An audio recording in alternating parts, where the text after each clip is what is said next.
अस्सलाम वालेकुम, मैं हूँ आपका मेज़बान मोहम्मद इरफान हर्पल। आप देख रहे हैं वॉइस ऑफ अहमद सोशलिस्ट। तो मैं मौजूद हूँ पेट्रोलिंग पोस्ट हज़रत पीर अब्दुर्रहमान में। आज यहाँ पे एसएसपी पेट्रोलिंग मिर्ज़ा अंजुम कमाल साहब यहाँ पे पहुंचे। इन्होंने आज पेट्रोलिंग पोस्ट पीर अब्दुर्रहमान का विजिट भी किया। तो इनसे हवाले से जानते हैं कि आज इस हवाले से क्या कहना चाहेंगे। अस्सलाम वालेकुम सर। जी, वालेकुम जी अस्सलाम। सर, आज यहाँ पे आप पहुंचे हैं हज़रत पीर अब्दुर्रहमान पेट्रोलिंग पोस्ट पे, यहाँ पे आपने विजिट किया, तो क्या कहना चाहेंगे इस हवाले से? बस ये हमारा फॉर्मल इंस्पेक्शन होता है और जी ये एक कोई ना कोई पोस्ट हमने करनी होती है हर महीने।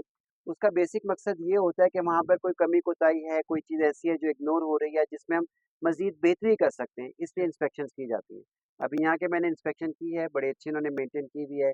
आप देखें ग्रासी प्लॉट्स बहुत अच्छे हैं, बिल्डिंग की हालत भी बहुत ठीक है और रिकॉर्ड की तकमील अभी हम आगे बैठ के करते हैं, सारा चेक रिकॉर्डिंग का किस हद तक तकमील हो चुका है। अगर नहीं होगा तो बताएँगे कि इसको मुकम्मल कर लें।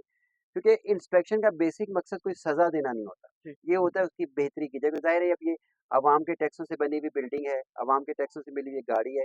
अगर हम इसकी केयर नहीं करेंगे, कहीं पे कोई कोताही करेगा, तो हमारा काम है उसको बेहतर करें। अच्छा सर, यहाँ पे एलपीजी गैस का जो हाईएस्ट में यूज की जाती है, उसके हवाले से काफी यहाँ पे इशू चल रहे हैं, यहाँ पे काफी हादसा भी हुए हैं। तो उस हवाले से क्या इकदाम किए जा रहे हैं आपके? देखें एलपीजी के बारे में है कि गवर्नमेंट ने पाबंदी लगा दी कि एलपीजी इस्तेमाल नहीं होगी। जी हम उस पे चलान कर रहे हैं। जी, गुफ्तगू सुनी आपने एसएसपी पेट्रोलिंग मिर्जा अंजुम कमाल साहब की। उनका यही कहना है कि आज हज़रत पीर अब्दुर्रहमान पेट्रोलिंग पोस्ट का इन्होंने विजिट किया है और यहाँ पे इंस्पेक्शन भी की है और मजीद जो यहाँ पे सूरत हाल है उसका मजीद इन्होंने जायजा लिया है। तो अगले प्रोग्राम तक दीजिए इजाजत, अल्लाह ने के पास।